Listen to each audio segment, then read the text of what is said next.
So I don't know where he went. Well, I'll tell you where they went. Oh, they were. I didn't realize that. Oh, yeah. And you saw him there. See you over there.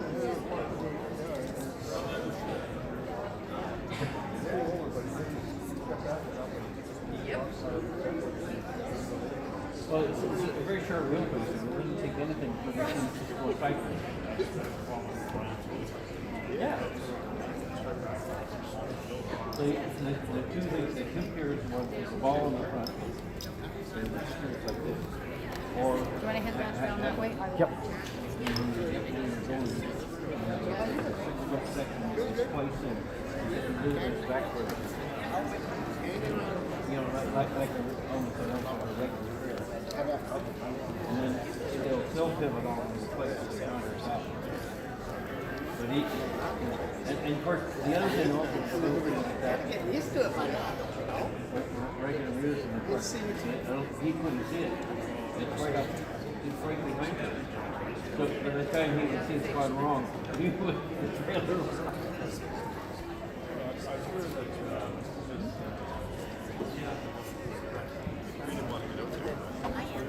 well, the last comment I said, wait till let your caretaker go.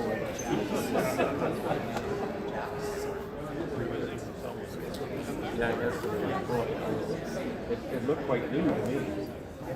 Oh, yeah. Oh, yeah. The CD was new. It's lovely. It's probably fair to live. Yes. No pictures of but an hour later, the lake picked right up. And the big ones.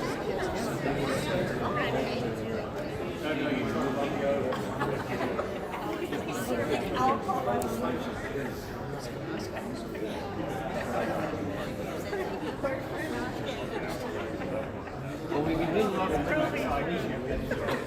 over that hill there, and the lake was well up right away.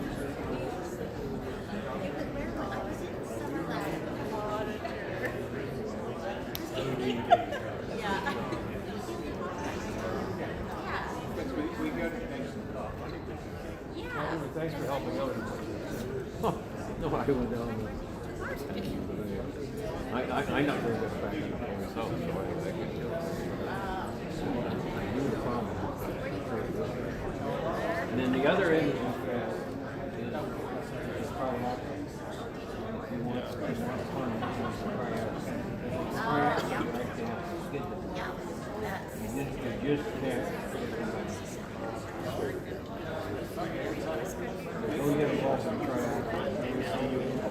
You know, like a big trailer.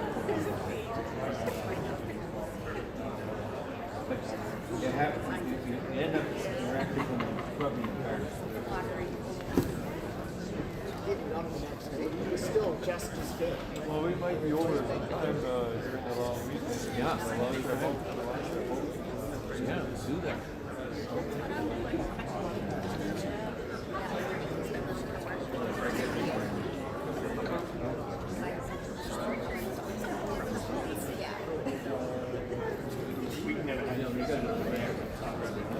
Oh, it's not.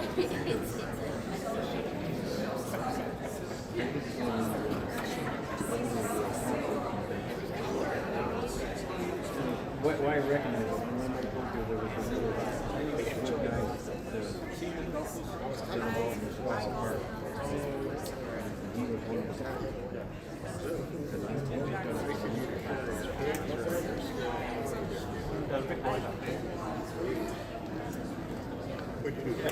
Did he come straight off the company? no, I swiped it.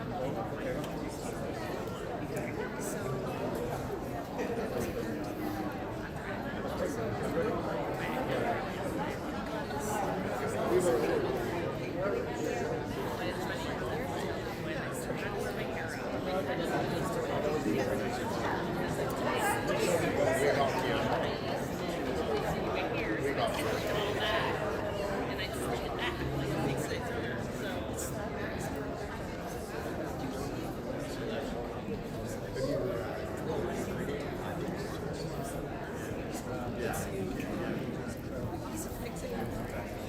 Either. She ignores everybody. Yeah.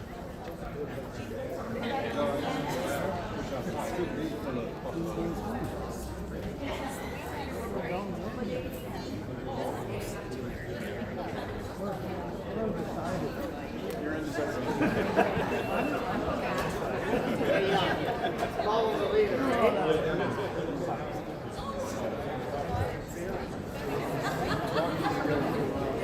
Yeah. It's been a year and a half. Perfect. Yeah, give us a ball.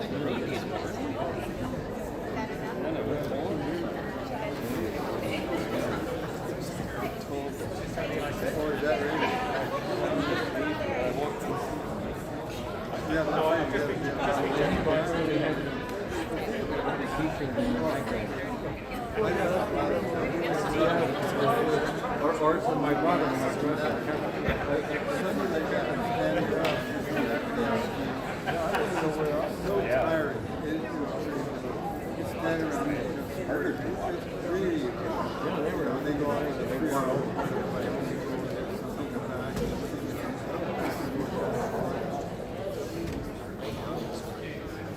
Yeah.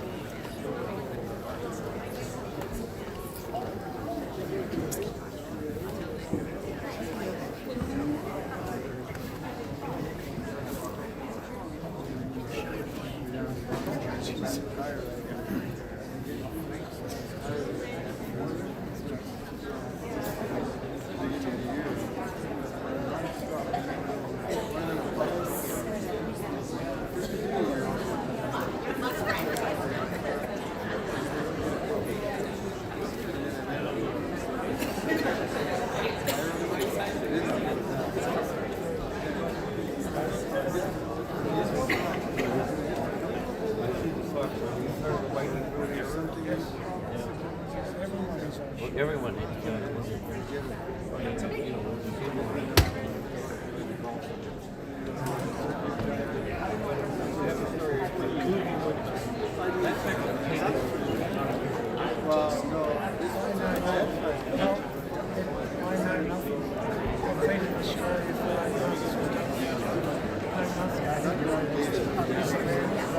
So two of them split off and the rest stayed on the highway. That's the idea.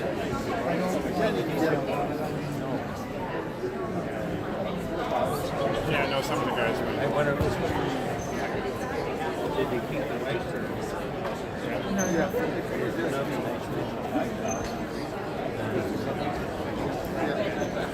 like we golf on Thursday, Saturday. Ladies and gentlemen, we just ask everybody as you make your way in, if you could just make your way to your seats. We'll probably start just a few minutes after 2. And we just want everybody, if the seats do fill up, please feel free to grab some chairs at the tables. Thinking about it. No, one have you. Anyway, I see the talk.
He's done.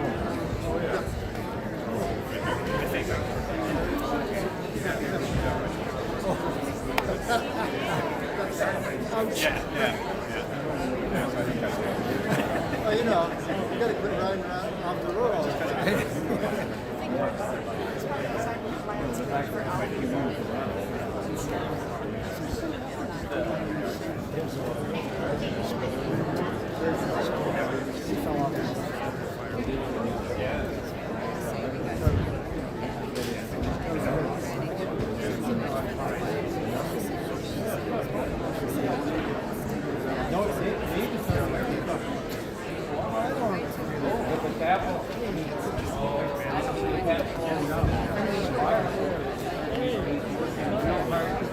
I don't want to keep this.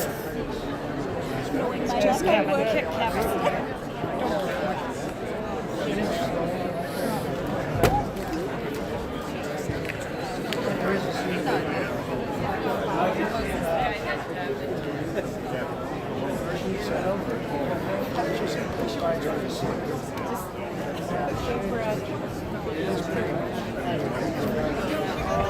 Some Eric's ladies there. Like, such a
great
Ladies and gentlemen,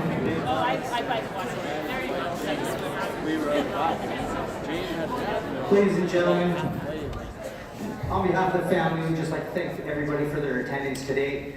Just a reminder, I saw most people checking their cell phones to make sure they're set to vibrator turned off. If you could just double check here before the service starts, we'll get underway shortly. Thank you.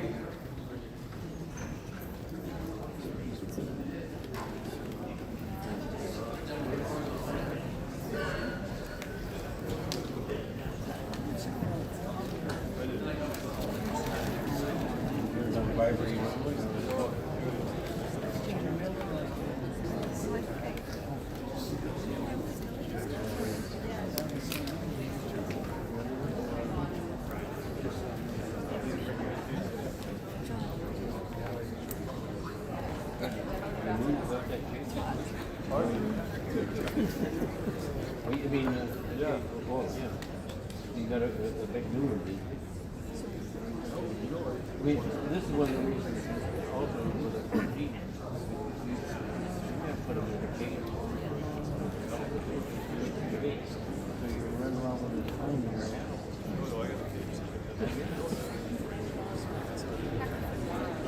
Yeah, it'll want yourself. You must be very aware of it.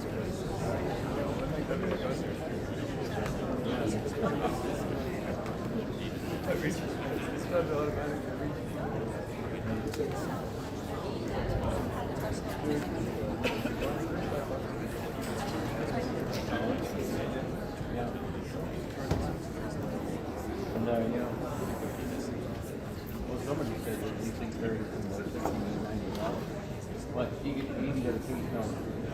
We charge it. Yeah. That's what we get up to $90.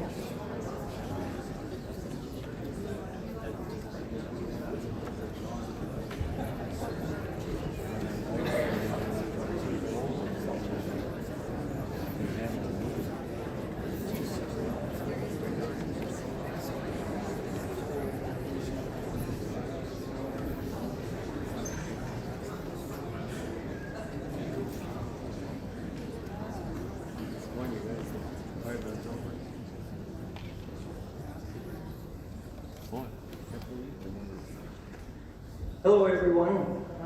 On behalf of Lucy, Zoe, and Kaylee, we'd like to thank everyone for coming today, and to friends and family watching via Zoom. Eric grew up in Port Alberni, fifth oldest in our family of 6 kids. I'm Dean KUTSCHERA, the oldest kid, 10 years older than Eric and Kurt, the youngest at 6 years younger than Eric. Do the math, I guess. On behalf of our family, Chris, Ursula, and Heidi, again, thank you for coming. Today there will be tears of sadness, however, we all know Eric expects tears of laughter. On behalf of Lucy, Zoe, and Kaylee, they would like to share their memories of Eric with you. They've asked Kurt to share their thoughts about his life.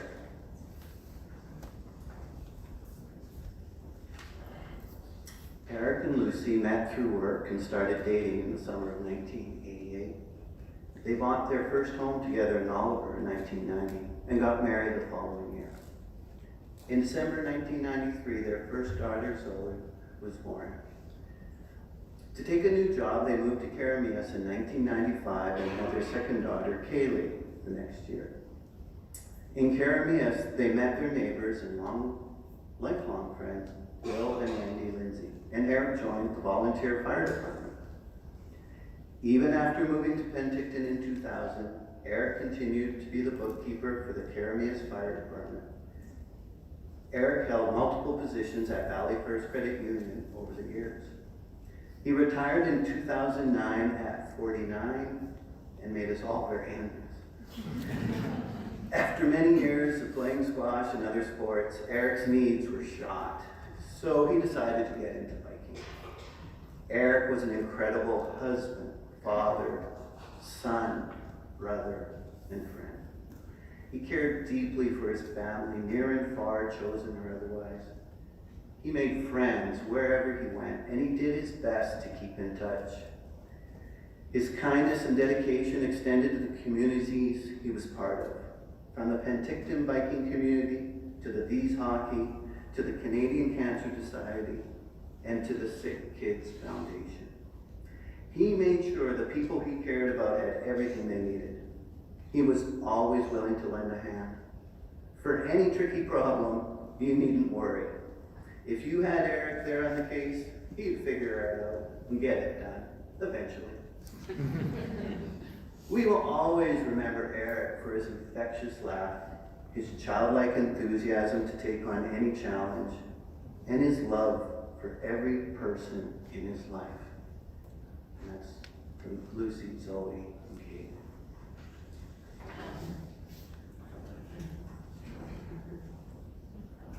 Zoe, Kaylee, know that you meant the world to your dad. You were his heart, his soul, and his joy. He was so proud of the remarkable woman you've become. Lucy, Eric loved you to the ends of the earth and back. You were his dream come true.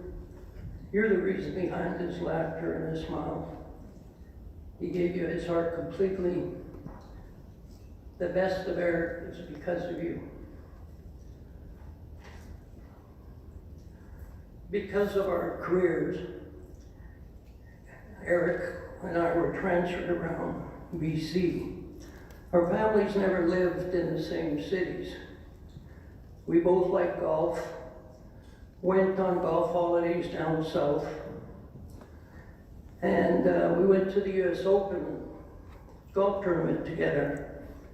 And Eric, with a grin, every time someone laughed, he said, "We were spectators, not players." As if he thought, well, Eric's good enough to play in the US Open, but he wanted to make sure. So, whenever we got together, we always tried to get in a game of golf. Those are great fun times. Share a cart, get caught up on what the family's doing, and just see what's going on in each other's lives. We always discussed which was the best golf course in the interior. No contest for every mountain, where he was a member for years. Whenever Eric came to visit, he came with his personal slogan, "Let the games begin." Whether it was cards, the newest board game, sports, or a barbecue, you knew you were going to have fun.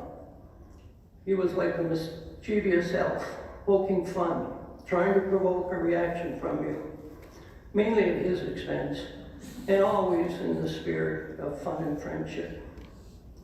Living apart, I hadn't realized his passion for biking, till I kept getting these emails advising he was raising money for charity riding his bike. I thought initially, oh, he's riding a bike like my old bike, gathering dust in the garage. But I had to read that email again because it said he was riding hundreds of kilometers to achieve his fundraising goal. I had to pick up the phone and say, what's going on? Well, after that, twice a year, I get the phone call, short and sweet, send money, don't be cheap. In 2018, our group of retired friends decided to go on a Viking barge to the Netherlands. It was a no-brainer. We called Eric and Lucy to join us. He could assist us, old-timers, with biking tips, directions. In true Eric fashion, he adopted the entire group. He was blazing the trail and educating everyone on proper riding techniques, how to properly read who knew it was called the cyclometer on the bike for time, distance, pace, etc. He would ride his pace way ahead of the group, but he'd always circle back to make sure everyone was going in the right direction, make sure no flat tires, and help with anything the group needed. That was Eric, making sure everything was going smooth and happy. The group always joked, "Where's Eric?" And we all, well, at his fast pace and enthusiasm, he must be in Norway by now. But not to worry, he would circle back and make sure the group made it back to the barge on time. My brother was the best, and this world is now a little less bright. Our sister Ursula, who lives in Alberta, could not be here due to her hip surgery, and she sends the following thoughts. My brother Eric was my tech guy, my travel companion, my deck builder, but most of all, he was my rock, my go-to person. I'm so proud to say I was his big sister, who got to have him in my life for 63 years.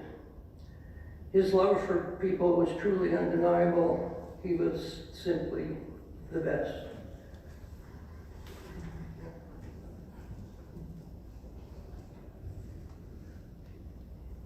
Our brother Chris would like to share some thoughts, and he's asked me to read this on his behalf.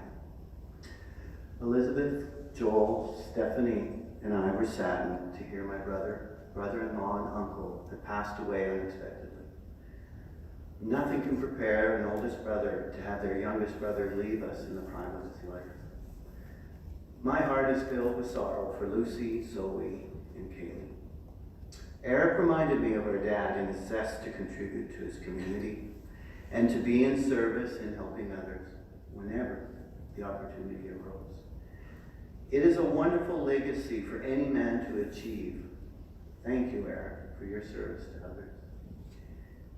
If I could, I would bring a day when your happy memories of him are stronger than your sadness from his passing. He may no longer be physically here, but I'm confident that he will always keep an eye on you. And his spirit will be here to give you strength and support throughout your life. Please accept our deepest condolences for the loss of a husband, father, and brother. Brother Chris and family. Our youngest sister, Heidi, will now come to the podium to share her memories of Eric.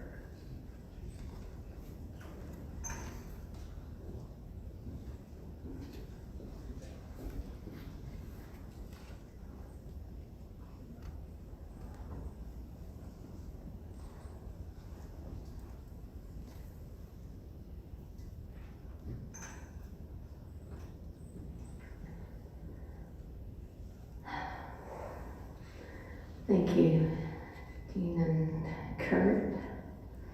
By the way, Kurt is related to us even though you don't see him on that photo up there. It's my youngest brother. We do love you and we're proud to have you part of our family. Hi, my name is Heidi and I'm the fourth child of Fred and Teresa KUTSCHERA. My dear brother Eric was born shortly after me. We were exactly 1 year, 1 month, and 1 day apart, which I would often share with others because I thought it was so neat and special, just like my brother Eric. Eric and I actually shared a bedroom together for 8 years. I have a vivid memory of a particular Saturday morning when Eric and I wanted to watch cartoons, but Mom said we had to clean up our room first. Our room was extremely messy with clothes and toys strewn all over the floor. Eric and I looked at each other and Eric had the brilliant idea of shoving everything under our bunk beds, which, driven by our love of cartoons, was accomplished in only a matter of minutes. We were so proud of ourselves and immediately went to get our mom, who shortly upon arrival lifted up the covers of the bottom bunk bed to reveal Eric's hidden plan that totally backfired on us. Eric and I just stared at each other in total disbelief. How in the world did Mom figure that out? Needless to say, Mom made sure we cleaned our room properly that day and we never got to watch any of our favorite cartoons. Every summer, our family would go on a vacation in our beloved Ford Falcon station wagon. I still remember watching my dad set up our mini canvas lawn chairs, the red one for me and the blue one for Eric, in the very back of our station wagon, facing out towards the back window. I wish I had a recording of all of our childhood conversations in the back of that station wagon, but I just remember how wonderful it was to have my brother Eric as my traveling buddy. Growing up, Eric and I played table tennis, street hockey, board games, and cards together. We walked to and from school together also. In fact, Eric's legs were so skinny that we nicknamed him Toothpick Harry. Eric and I shared a paper route and had another job alongside our brother Chris, setting pins at our local bowling alley. We walked over a mile each way, arriving home late at night for this job. Eric and I worked together for many years. This was Eric's introduction to hard work and managing money, which followed him throughout his life. Eric was someone you could always count on. He was with me at the bank when I signed the papers for my first home. He supported me with my fundraisers. He was there for me when I needed to have a thing or two fixed or when I needed some advice. We were both Maple Leaf fans, and now more than ever, I wish Toronto would have won the Stanley Cup this year, if only for Eric. Lastly, when I needed a jersey for our school's Jersey Day, Eric gave me a V's shirt, which I will now always wear and cherish in honor of him. Eric, the only solace I have through all of this is the sure knowledge that one day I will see you again. Until then, thank you for all that you've done for me. I love you.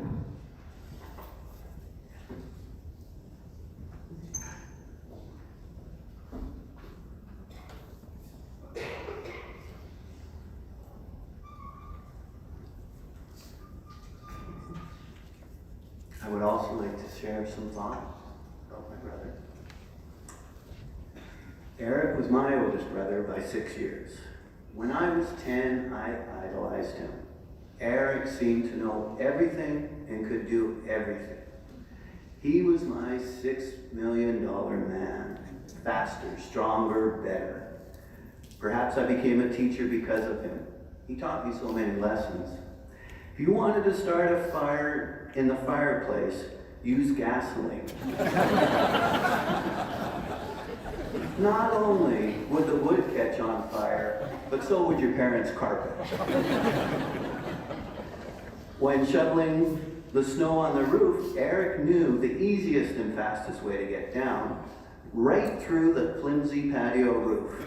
Of course, being my hero, he made sure he landed perfectly on his feet.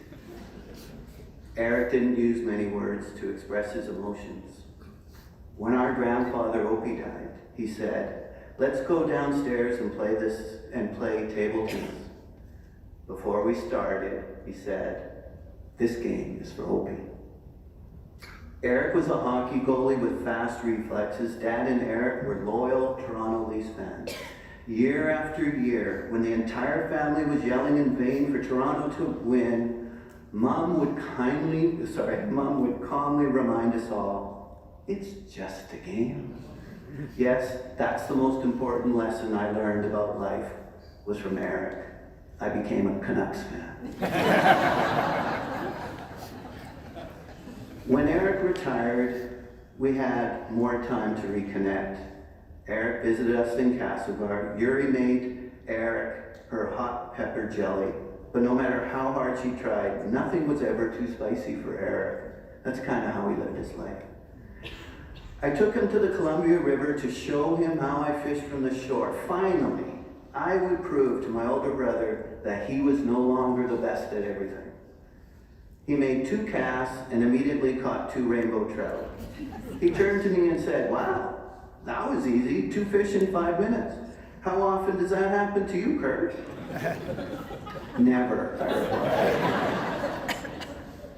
Recently, we traveled to Toronto together and had a chance to get to know each other better. Eric was so happy when he noticed the Sick Kids Cancer Foundation building in downtown Toronto. He was so proud that in 5 years he had ridden over 10,000 kilometers and raised over $22,000 to help needy kids. On that trip, I saw how much he loved visiting our family members. It was a highlight for both of us to see so many relatives in Ontario and to be treated with so much love. Eric had a special place in his heart for all his cousins, uncles, and aunts out east. Eric and I started a tradition of calling each other on Sundays. He talked about politics, investments, his friends, biking, and of course family. The pride he had in both of his daughters was always evident in the way he talked. Zoe with her new home in Penticton and always being in charge at work. Kaylee continuing her career with Google in Seattle. He was excited about the new chapter he had started with his loving wife, Lucy. Lucy and the girls were everything to Eric. During our calls, we made a rule that we had to end every phone conversation with something good. It was our way of reminding each other to find the good in life. In honor of my brother, I would just like to end by saying, Eric, you were good, very, very good, and I loved you very much.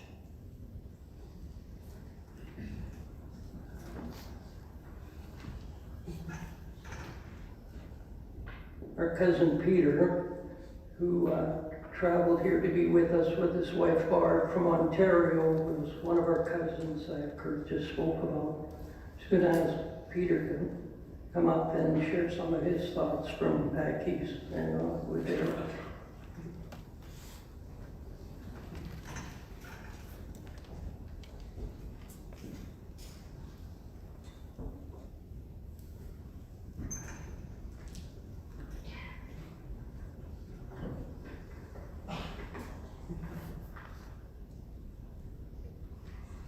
My cousin Eric, our entire family in Ontario sends condolences to our KUTSCHERA family in British Columbia. My sisters Irma and Ingrid, my brother Arthur and their families are shocked as I am with the loss of Eric. My Aunt Lottie, cousin June and Terry, as well as the Shopman clan, extend their sorrow and best wishes. Our mother Annie passed away last year. Eric considered her his mother figure, and he would often call and keep in touch with our family. He became a strong link between the Redlicks and the KUTSCHERAs, who were separated by the provinces. We had wonderful times growing up in Sault Ste. Marie before the family moved to Port Alberni. However, we were blessed with Eric's many visits to the area around Lake Ontario and Superior. A sampling. Eric came with Dean to my mom's 90th birthday celebration, where we all gathered in Traverse City, Michigan. Eric brought his outspoken, flamboyant character, his humor, his charm, and Eric really expressed the life and energy and enthusiasm that he carried all the time. He came to Grimsby to help my brother plan and build his complex irrigation system with 5 main zones around his property. He came for my uncle Willie's celebration of life last year with Kurt. Eric kept our family ties and communication strong between BC and Ontario. Eric was a generous man and a fit athlete. I was amazed and inspired with all the rides and distances he accumulated on his bike. In the 5 days before he left us, he rode 120 kilometers, then 36 kilometers, then 65 kilometers, 80 kilometers, and then a golf game. He rode 183 kilometers June 3rd, 132 kilometers June 7th. He's raised a lot of money for the various charities. And he pledged 1 month in August, 2,000 kilometers to raise $4,000. But of course, that wasn't good enough for Eric. He had to bump it up to 2,500 kilometers in the month and a target of 6,000. And of course, he exceeded that very handily. He was strong, fit, and athletic.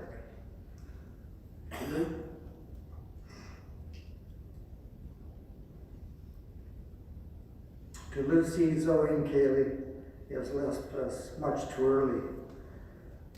And I cannot put into words how sorry I am for your loss, so unexpected, with so much more life ahead of him. Thank you for hearing me.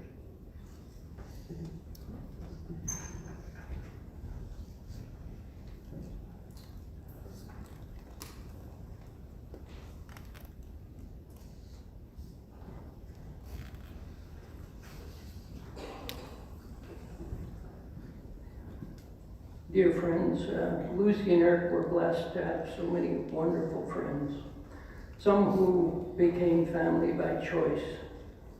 Lucy wanted to share how much she treasures the wonderful memories that they had with Peggy and John over 30 years. In addition, Lucy would like to share the words of close friends Bill and Wendy, who wrote about Eric. We first met the KUTSCHERA family when Eric was transferred to Carolinas, where he was to take over the Valley First Credit Union as manager. Wendy was the real estate agent, and after a couple of fruitless days of showing Eric houses, Eric finally stated that he liked our house and insisted that we sell it to them. A deal was struck, and Eric and family moved across the street from us. This was the beginning of a long and lasting relationship. Over the next several years, family holidays were taken together, including memorable trips as Yellowstone National Park one year, Lindsay Mitchell Jones family reunion, the next in which Eric fit right in, identifying himself as Cousin Eric. He's still known as Cousin Eric in Skookumchuck, where their reunion took place. Another year found us in Edmonton, where we camped at my sister's house. Eric and Lucy were camping in a tent. Eric, being the woodsman, pitched the tent in a hollow. Unfortunately, it poured rain overnight, leaving the KUTSCHERA family floating in their tent in about 5 inches of water. This was one of the only times I ever saw Eric scared. He pulled Wendy aside, put a handful of cash into her hand, saying, "Quick, take Lucy shopping before she kills me." Lucy was not a happy camper. After several years, we moved apart. Lucy and Eric to Penticton and us to Kamloops. However, we remained close with weekend visits, helping each other with irrigation projects and building projects. As most of you know, Eric was like a big kid. After every visit, I would have to go through the electronics of the house to find out what he might have changed. It was that, or have to wake up at 3 a.m. to find the furnace blasting out heat. Eric, we will miss your youthful exuberance and zest for life. You have made your way into our hearts, with you and your family being recognized as members of our family. Love, Bill and Wendy.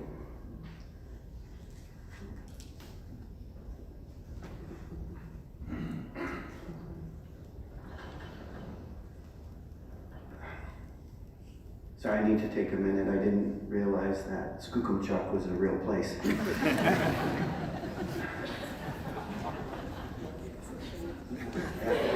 Yeah, Dean got that part. No, yeah.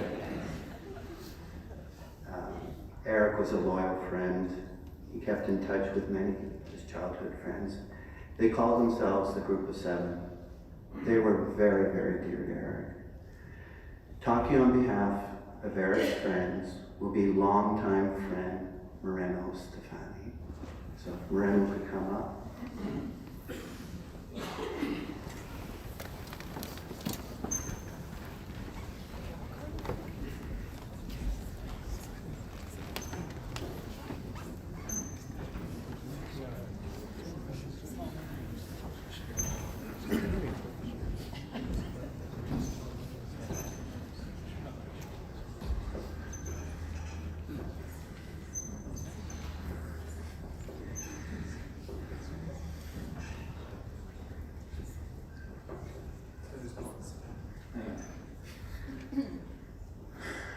To no surprise, I see a packed house here. Eric certainly deserves that, and I'm sure he's very appreciative that you're here today. I'm going to try and pay a little bit of a tribute to Eric today on behalf of myself and these gentlemen here who will tell you about my set. But no matter how hard,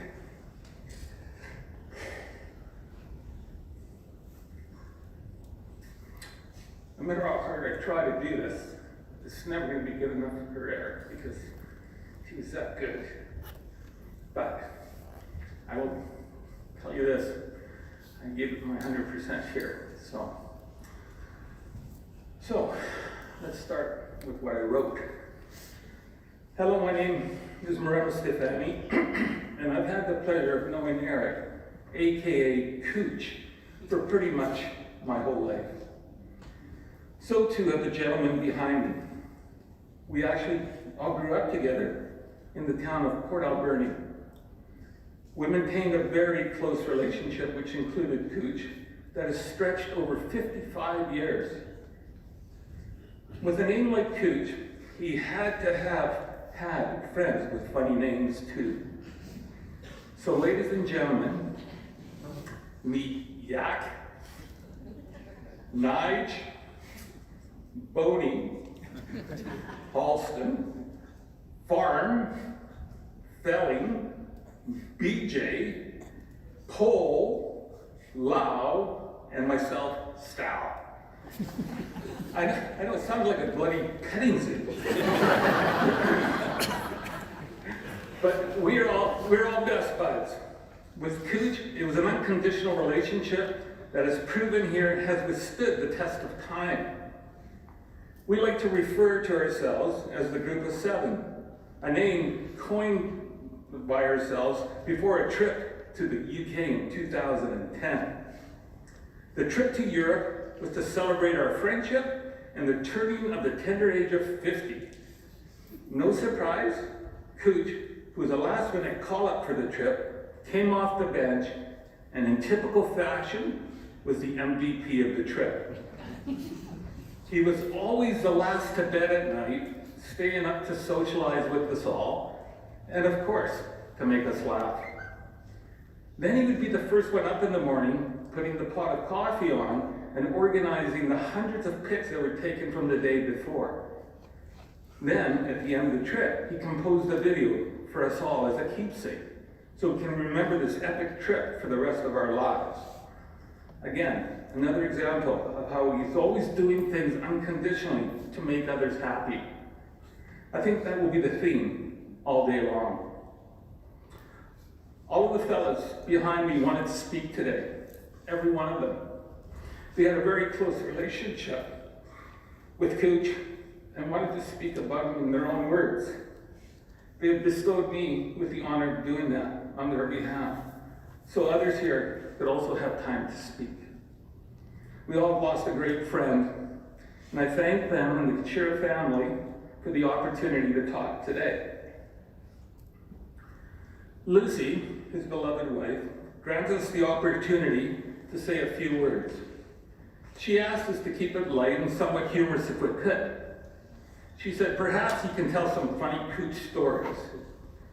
And now I'm licking my chops. I go, geez, Lucy, you might have to narrow it down a bit. How about some funny Cooch stories in the month of May or something? There was just so many of them.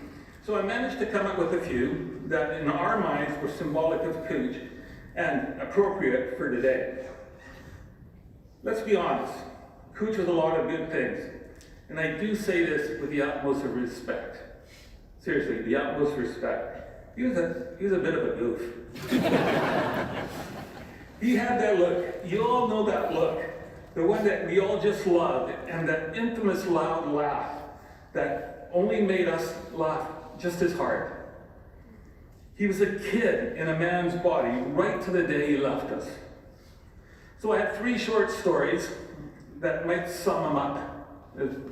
So hopefully I can get this right.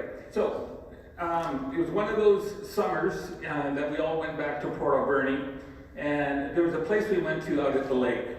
It was actually belonged to Boney's in-laws.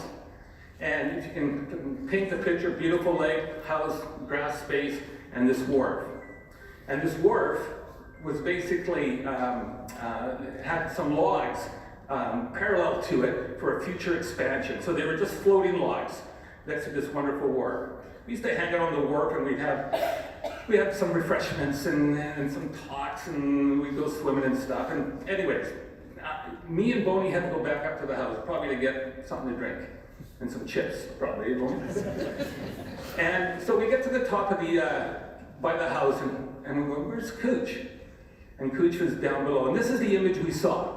Now, remember there's a wharf and those floating logs. This is him.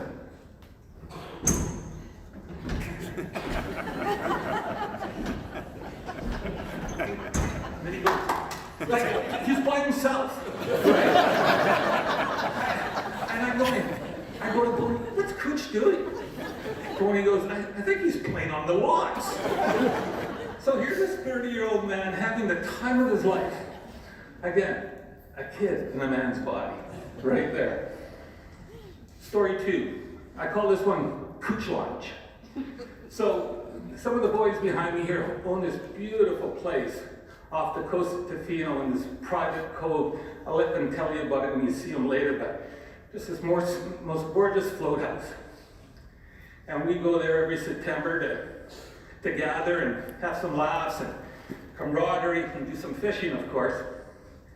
So on a typical fishing trip, you know, there's that morning that comes and we start loading up the boat and we're getting ready and we loaded up the bait and the rods and everybody's in there.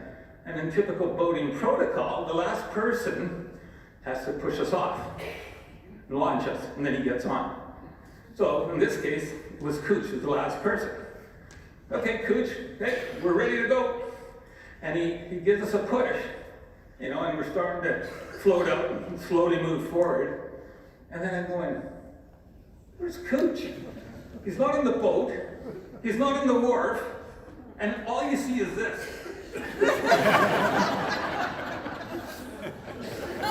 He's holding on to the edge of the boat because I said, Cooch, what are you doing? He goes, wow, I forgot to jump in. Again, kid in a man's body, isn't he? Okay, story number 3. I call this Cooch 45, 47, 43, 53. So here's the story. This time, this is good. We're out at the float house. This time we're in the water, out in a boat like we're supposed to be. And we had a good team that day. Actually, we had a good fishing day, just for the record.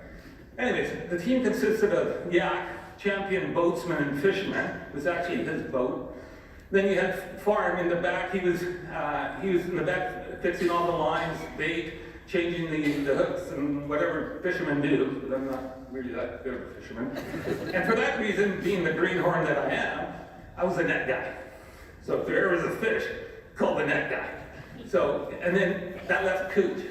Cooch was the guy behind the wheel in this case.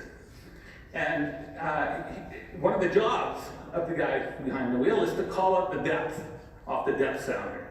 So Cooch, very dedicated as he is, and good with numbers, of course, he would go 43, 45, 47, or he'd calling out the depth, and we'd adjust the lines accordingly.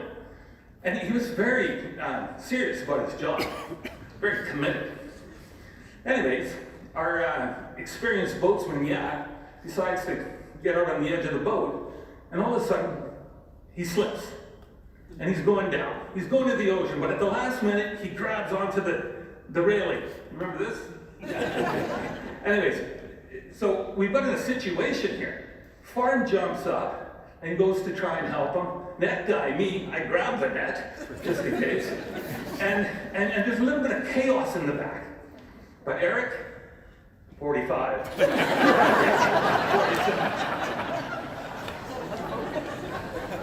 Again, symbolic of Eric, isn't it?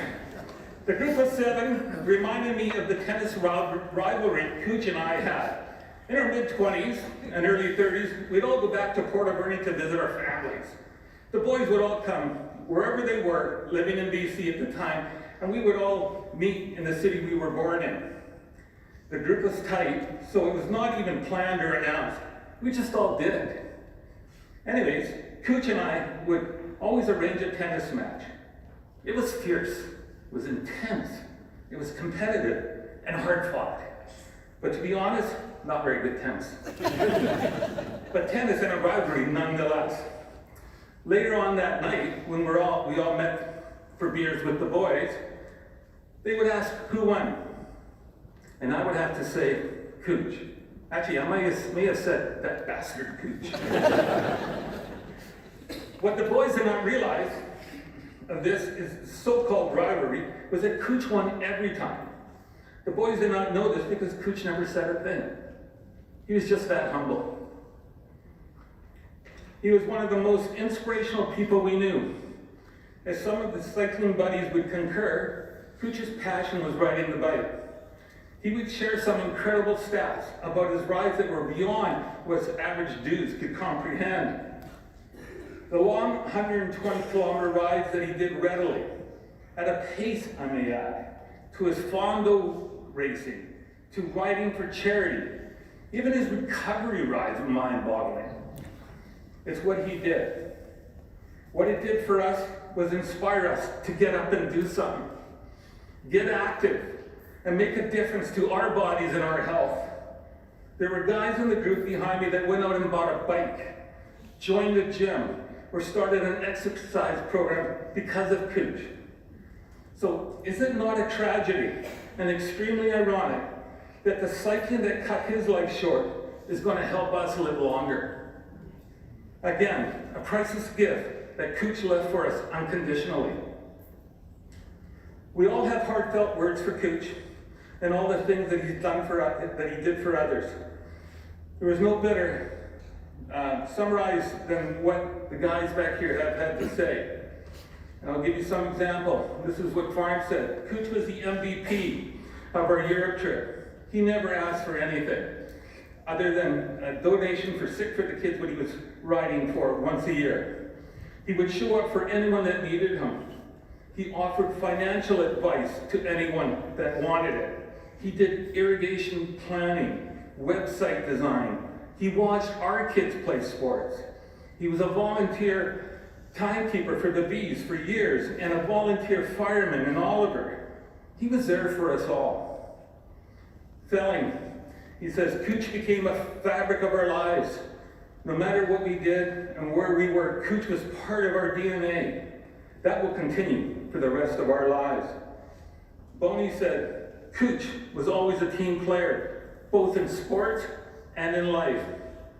He gave it his all and was enthusiastic through and through. And then from Yak, he says, Cooch trusted us to the highest degree, and we trusted him back unconditionally, which epitomizes what a true friendship is all about. That was Cooch. Speaking of sports enthusiasm, I think it's fair to say everyone in this room knows Cooch was a big Leafs fan. He always talked with passion about the team he grew up with, watching and loved. Being an avid Canuck fan, I personally hate the Leafs. I can't stand them. Except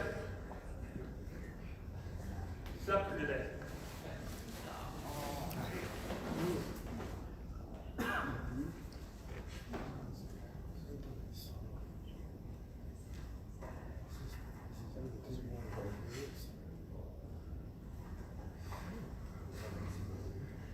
Cooch, in your honor, I'm officially a Leafs fan for this day. In 2022, at the Scotiabank Arena, where the Leafs played before 18,000 fans, 18,000 fans stood up and applauded the life of a Leafs legend and a great athlete by the name of Boria Salmi. It was one of Cooch's favorite players.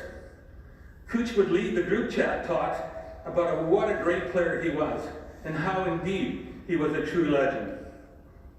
It is now June 2023. We can all agree, as far as we're concerned, we too have lost our own legend in Eric KUTSCHERA. I know he's listening, and I know he's watching.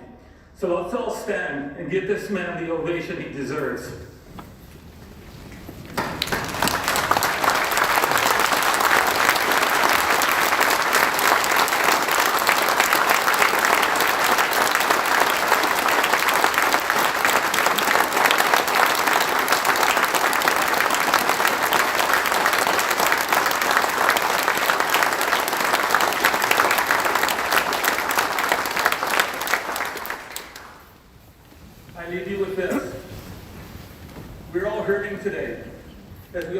the loss of Cooch. We are trying to understand why, how we can possibly recover from this tragic loss. I came across this passage that was sent to me by Lau. It was sent to him by a close friend, because Lau is currently dealing with another loss, the loss of his mother. She passed 2 days after Cooch. I encourage you to listen to every word, and hopefully it helps you understand what we're all going through and helps you heal moving forward. It goes like this. Grief never ends, but it changes. It's a passage, not a place to stay. Grief is not a sign of weakness, nor a lack of faith. Faith is the price of love. Rest in peace, Cooch. We love you, and we will never, ever forget you. Thank you.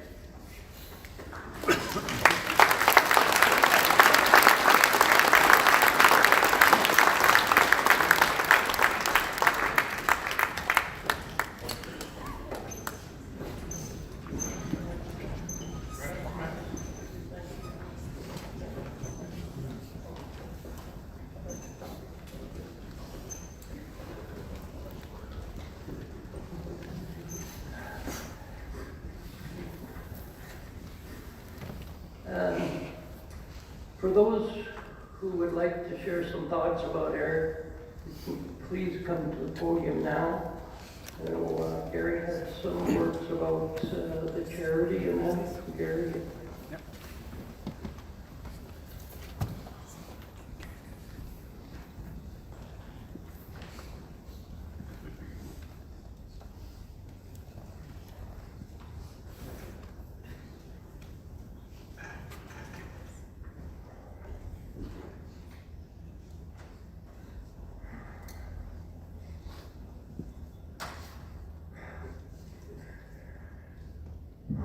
This is going to be hard.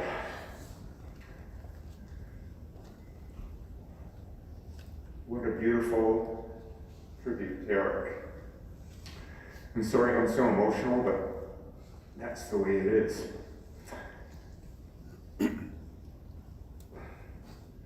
One thing I learned from the comments that have preceded me is that Eric was an expert in irrigation. He never mentioned that. Probably because I have a huge yard with an 18-station irrigation system.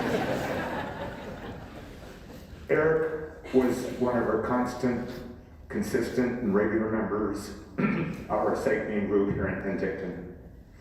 I had the pleasure of knowing and riding with Eric since about 2016. 7 great years. We did some epic rides together, some great days. Recovery rides were bullshit. they were always long and tiring.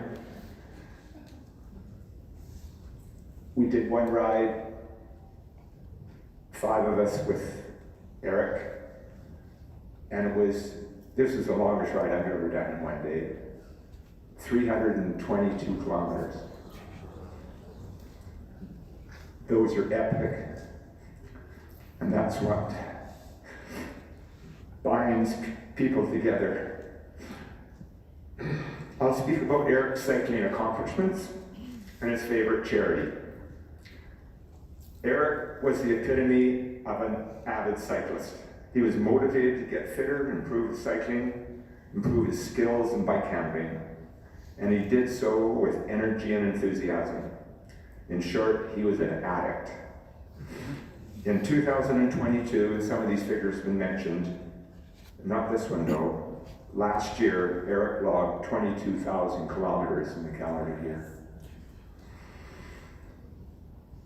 That's more than the average Canadian spends in his motor car. And it equates to about 820 hours in the saddle. Cycling was a big part of Eric's life, both physically and socially. And he had many friends, as you've seen today.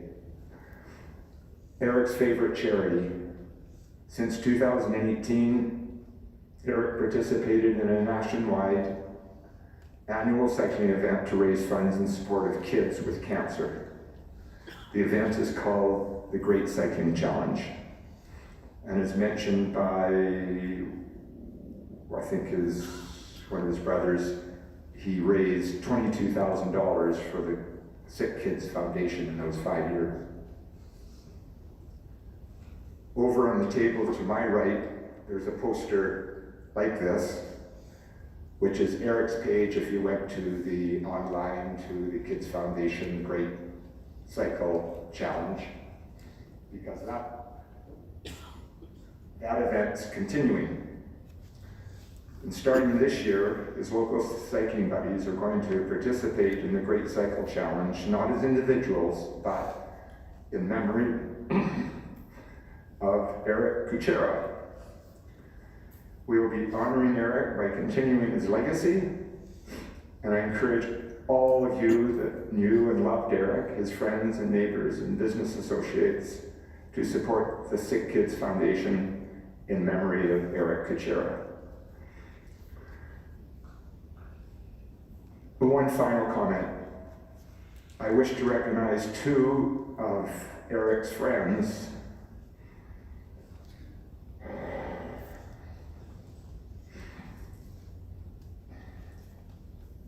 who stayed at Eric's side when he crashed on June 16th.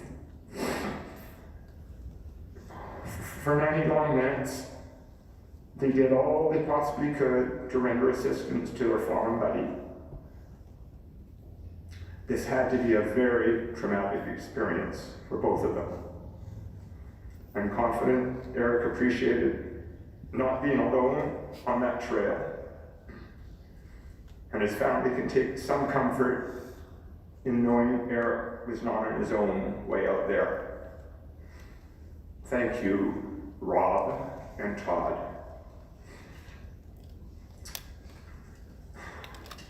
This is a beautiful ceremony, but it's still hard. The family has done marvelously well to bring this all together. Thank you.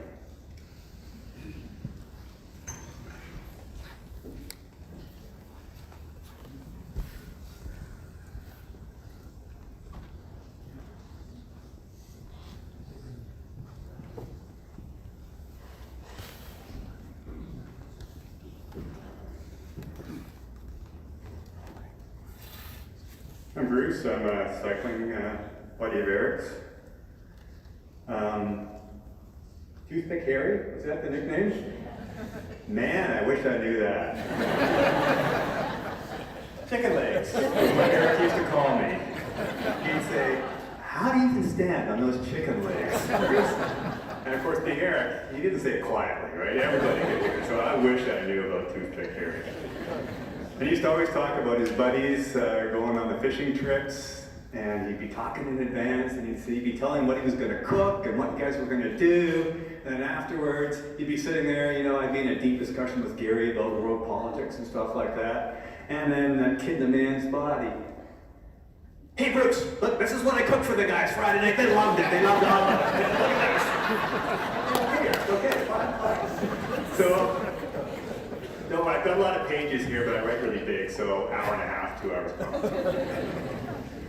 But several years ago, a buddy of mine's mother died. She was well into her 90s, and his two sons, maybe kind of in their 20s, did the eulogy. And it was just a beautiful eulogy, just the right touch of love and humor. Really felt like I knew her, even though I'd never really met her. So afterwards, I complimented them. I said, you guys did an amazing job. I don't know how you held it together. And they said, well, we had to hold it together. My dad said we had to because a lot of people didn't know of our grandmother. So we had to tell them what she was like. Well, that's not the thing here. We all know Eric. We know what an incredible person he was. He was really one of the good guys, as they say. Not just one of the good guys, but a good person. But I gotta say, a little bit of a dark side. He always told me he went to the US Open. I just assumed he played in it. He never, I didn't know about that. I tell him, well, I got he played in the US Open all the time. Because that's Eric, right? That's the way he was. But as I say, I knew Eric from cycling, the Java Junkies, a group of us. He was part of our little band of brothers and sisters that would ride 4, 5, 6, Eric and Lee 7 times a week. It was his life. My wife, Sherry, and I, we moved here a couple of years ago from Ontario, and I hooked up with these great friends of mine now and started biking with them. And for the first month or so, I was taking pictures everywhere of the beautiful scenery, and then I'd post them on social media for my buddies back in Ontario. And when Eric found out about that, he'd be riding, he'd say, Brooks, round the corner, great picture spot. And he'd stop while I took a picture, and then he'd help me get back to the group, because that was Eric. Last year, there was a pile of glass, broken glass, in one of the bike lanes that we would ride through almost every day. And we'd grumble about it, we'd complain, someone should fix that, but we never did anything. And then one day, we go by and it's all gone.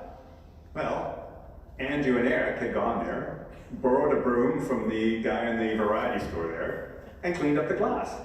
Actually, Eric cleaned up the glass, while Andrew was chastising the owner there for not cleaning it up himself. Because that was Eric. Eric always stopped to help anybody that had a flat. Because that was Eric. Actually, everybody in the group would stop to help everybody with a flat. Especially Chris, he was really good at it. Because that was the group we were. Eric would wave to every cyclist we saw. I mean, every cyclist we saw. Didn't matter if we were flying down a hill at top speed at a tight pace line. Eric was waving at every cyclist we saw. Because that was Eric. We were riding up a hill. You talked about this when you were in Europe. If there's a rock in the road, Eric would double back, get rid of the rock, and then catch back up to us. We were climbing one hill, Rob and Eric and I, and he did it, and I said to Rob, you know he's going to catch up to us again, and there's nothing we can do. Because that was Eric. When we climbed a hill, after we got to the top, or when Eric got to the top, he always went back and rode up with the slow guy. Even if the slow guy was Todd that just wanted to wallow in his self-pity and misery back there by himself, Eric was back there. Because that was Eric. Last story. It was a really windy day. Oh, I almost made it. It was a really windy day, just a miserable day for biking, and I'd fallen way off the pace. Andrew and Des, a couple of other bike cyclists, they were falling off the pace a bit. So the group kind of waited for me, and Andrew and Des said, look, we'll wait for Bruce if he ever gets here, and we'll take a shortcut. You guys go up McLean Creek, and then we'll eventually meet up there. Well, I got up to Andrew and Des, and I thought, no, I'm going to go the long way around, so they continued on with the shortcut. The pack eventually caught them, and when Eric realized that, oh, Bruce didn't come with us, he's still way back there, he waited for me to help me into the wind. And I got up to him, and I thanked him, and he just said, pretty windy day to be biking solo. He sacrificed his ride to help me out. Because that was Eric. You know, even through the tears, you have to smile when you think of Eric. It's horrible what happened, but you think of Eric and you smile, right? Kid in a man's body. What a great guy. Eric, I only knew you a couple of years. But man, I'm going to remember you forever. Thanks, buddy. Thank you.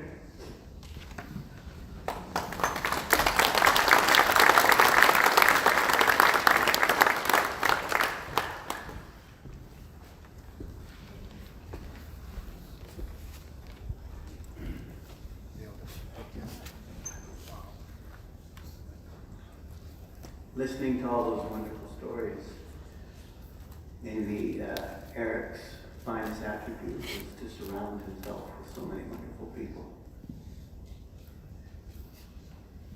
Now, Lucy, Zoe, and Kaylee have prepared a remembrance of Eric's life. After the presentation, there'll be food and refreshments where everyone is invited to stay and share any special moments you have about Eric. Some of you may be familiar with this, but for those who don't, after a trip, Eric would take all the photos and turn them into movies. I believe that was mentioned. And since these movies were often an hour long, Lucy and the girls would commonly refer to them as long-ass movies. Thanks, Lucy, for that. While the following is nowhere near as long as an hour, we thought it would only be right to make a short, long-ass movie to share some photos from Eric's wonderful life.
Let's not delay, let's open up and play. Runners, just what I wanted, runners. Two sets of runners. The device is still on them. Yes, let's see what we got in the first box of runners. Is the price really on Ooh, Air Nikes for jogging. Thank you so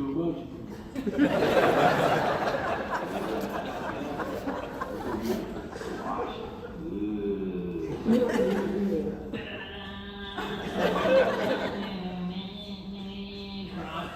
runners. Ooh. Thank you. For what? For squash? For squash. Great. Well, thank you, my little Snooky.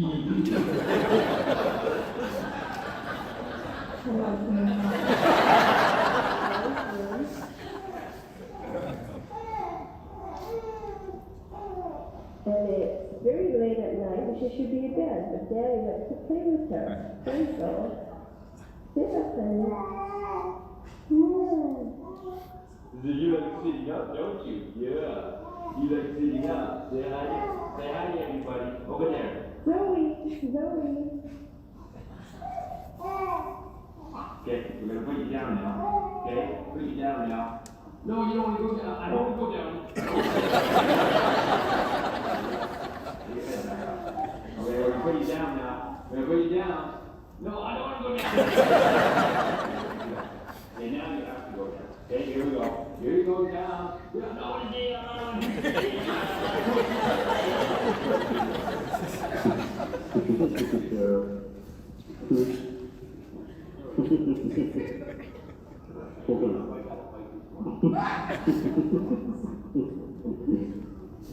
Oh my.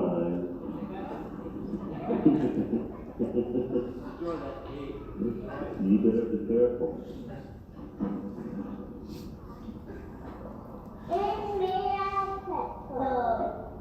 Yay!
Lucy wanted me also to thank Rob and Todd for being there with them, so she wanted to make sure I said thank you. It meant a lot to her for you to be there.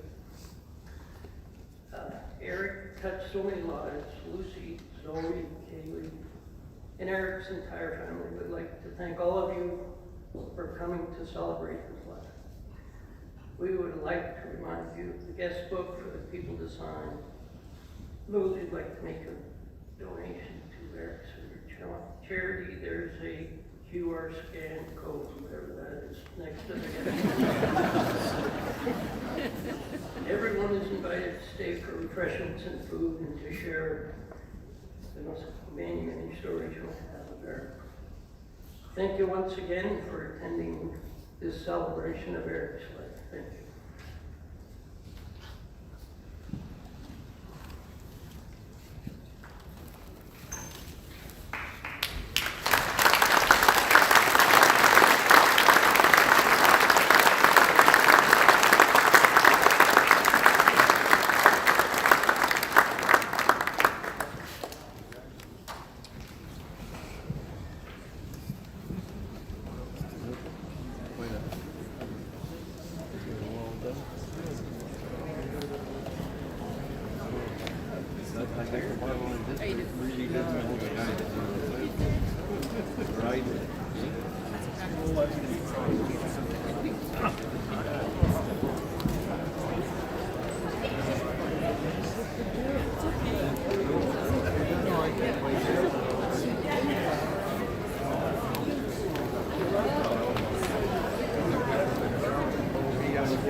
Very.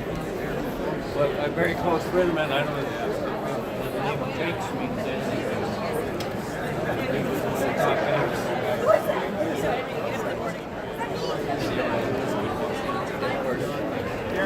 Another favorite story is, of course, when Woodward's arrived, and the guy that took over to be the manager. I haven't seen him now, but I can't remember his name. My name's Thursday. Yeah, I never heard that before.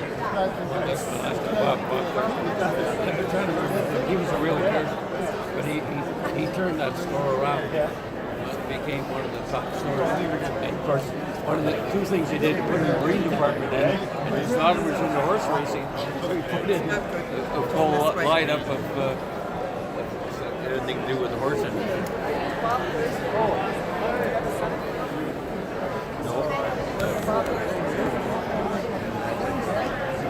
Anyway, it's a lot of history. We used to come there and his wife. But the first thing we come over the summit, I was in the sales, and then I would roll the window